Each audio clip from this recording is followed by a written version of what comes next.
Hi everyone, welcome to the Platinum Girls Celebrity Show where I give love advice to the stars and the everyday woman. I am your host, Vanessa Taylor. Thank you so much for joining me. I'm here to give you the latest celebrity gossip, scandal, and all of those juicy relationship details that you know you came here for. Jumping right in, the most eye-roll worthy story that hit the tabloids this week was, wait for it, Dean McDermott cheats on Tori Spelling. I sarcastically asked this in my post, is anyone really shocked? They both cheated on their spouses with one another, left their spouses, and then later got married. And on a quick side note, I can imagine that this is probably right around the time that LeAnn Rimes is grabbing Eddie Cibrian by the collar and telling him that this better not ever be us.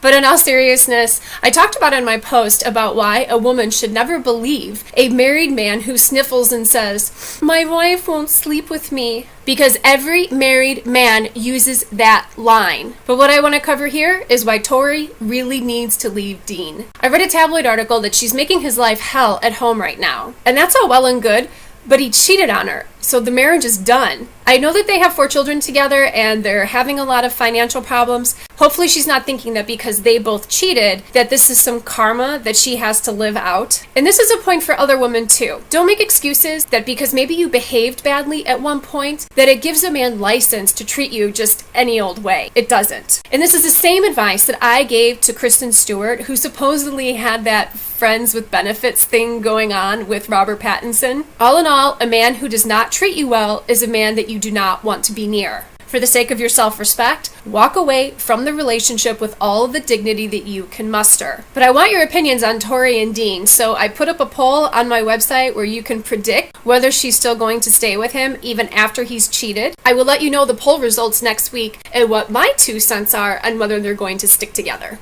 Next up is Mariah Carey and Nick Cannon. If you saw Watch What Happens Live with Andy Cohen last Sunday, you heard Mariah say that she was alone a lot during her pregnancy because Nick was always working. I thought it was not so nice of her to say this about her husband. In my post, I defended how much Nick works because I think he really does try to be a good man for Miss High Maintenance Mariah. I knew I was on the right track when Ellen Fine commented on my Facebook page that Mariah really shouldn't have said that about Nick. Some of you might think, but Vanessa, she's just telling the truth.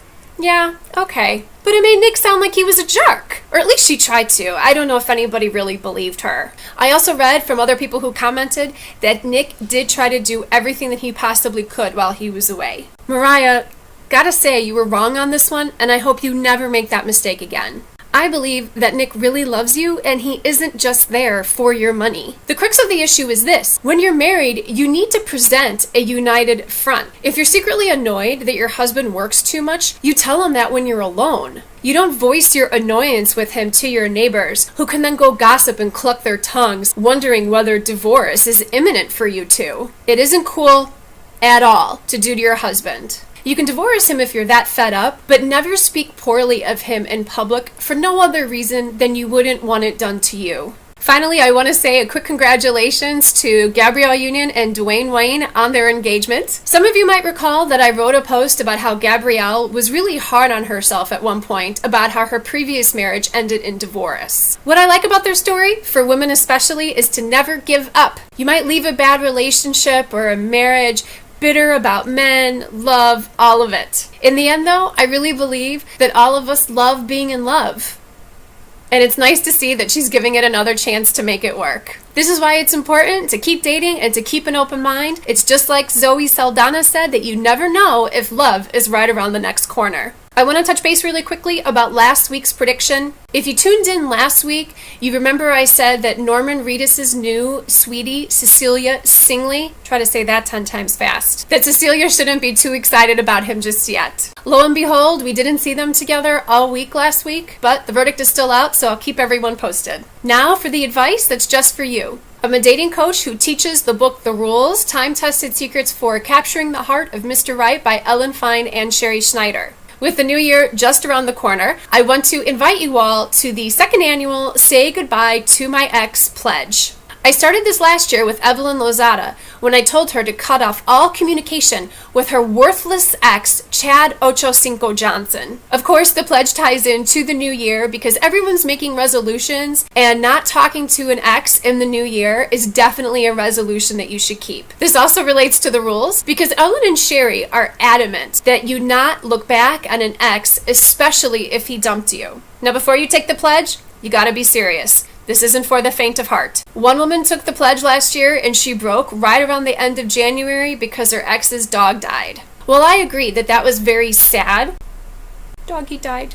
Even under extenuating circumstances, you cannot break and talk to the ex for any reason. If he wanted you around for when times were tough, then he really shouldn't have let the relationship slip through his fingers. Don't give him the benefit of your warmth and comfort when you're getting nothing in return. If it feels cold, that's because it is.